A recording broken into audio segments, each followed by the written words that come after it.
So the Ben Simmons pursuit is officially over, and I'm disappointed.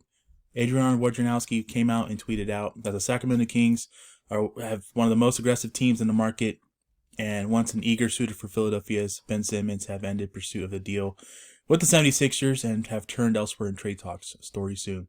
He goes on to follow up with saying that inside of 2 weeks till February 10th, the NBA trade deadline, the Kings believe the asking price for Simmons is too steep and that a pathway to reaching agreement with the Sixers doesn't exist, sources said. This makes sense. Daryl Morey, as soon as the Simmons, talks all over the past season and last year, how the playoffs ended for the Philadelphia 76ers, Morey has clearly said that they are asking for a all-star caliber player in return, and that's something that the Sacramento Kings currently don't have. But I really do feel like you either have to break up the core of Tyrese Halliburton and or a De'Aaron Fox to get a Ben Simmons, and that's was the asking price. And you can add the draft incentive as well as far as multiple first round picks. Last week we heard about Sixers wanting Tyrese Halliburton and 3 first round draft picks. So I don't know if that was that picked up a lot of steam last week, and obviously the Kings shut that down because they made it clear they're not trading De'Aaron Fox or Tyrese Halliburton, and the plan is to build around them. So I'm very disappointed in the fact that we've ended pursuit of Ben Simmons, but at the same time, I totally understand. I totally get it. The asking price is just way too steep and high. And unfortunately, Daryl Morey, the Sixers GM, was not going to bring down the asking price.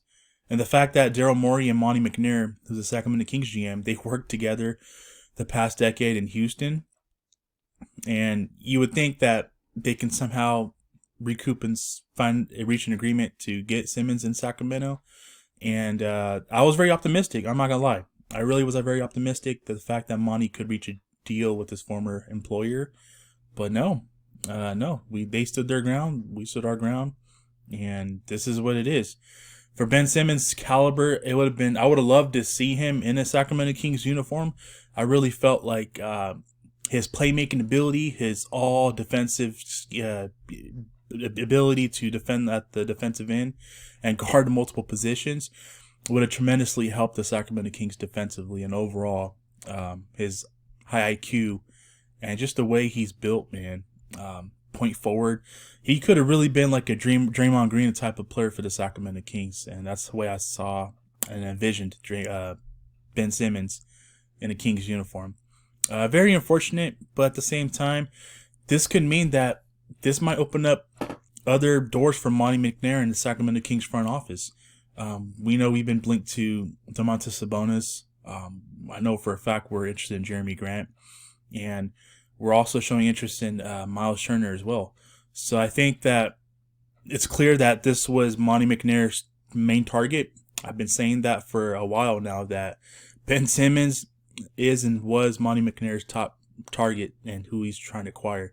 The fact that the Kings realize that they're not going to be able to acquire him is the fact that they decided to come out and say, hey, we're ending pursuit of Ben Simmons. We're looking elsewhere in moves.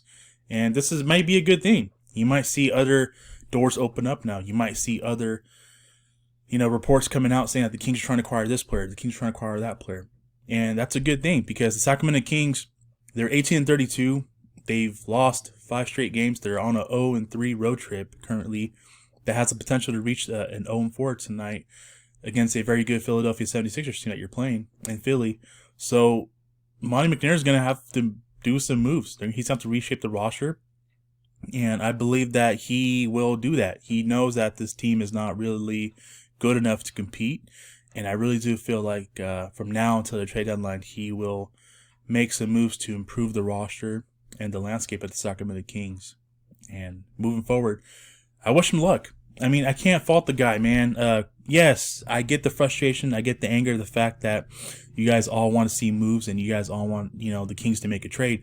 But the fact that Monty McNair is holding his ground and he is trying to aggressively acquire a star type of talent in return without giving up De'Aaron Fox and Tyrese Halliburton, I got to tip my hat off to him. He's trying, guys. He is trying.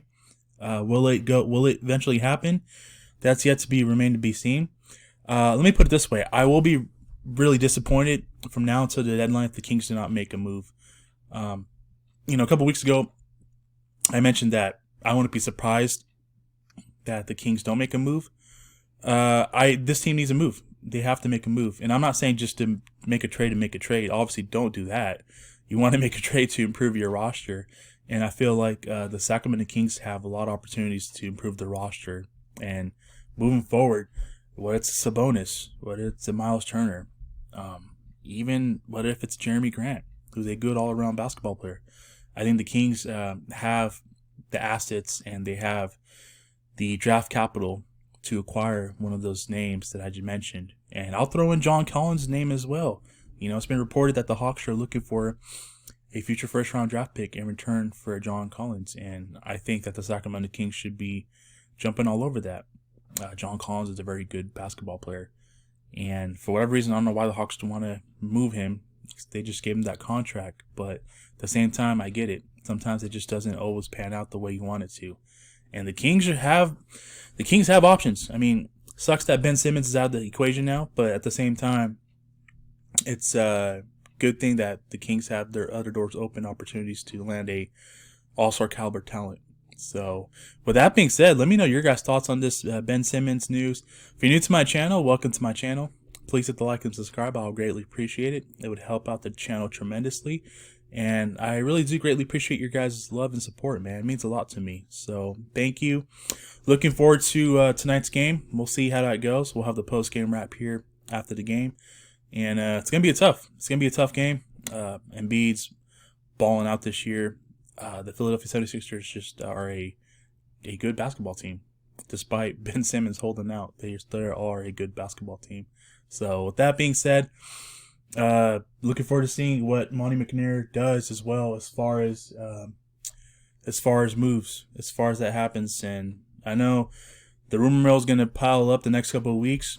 We may see things that might come out of nowhere, or we may see things that we've been used to seeing the last couple of weeks. So it's gonna be interesting, guys. Let me know your guys' thoughts in the below. That's gonna do it for me for today's video, guys. I'll catch you guys later on the post game wrap after the Philly game. Go Kings! Hopefully we get the win. You guys take care. God bless. Keep pushing forward. Have a great rest of your day, and I'll catch you guys in the next video. Peace.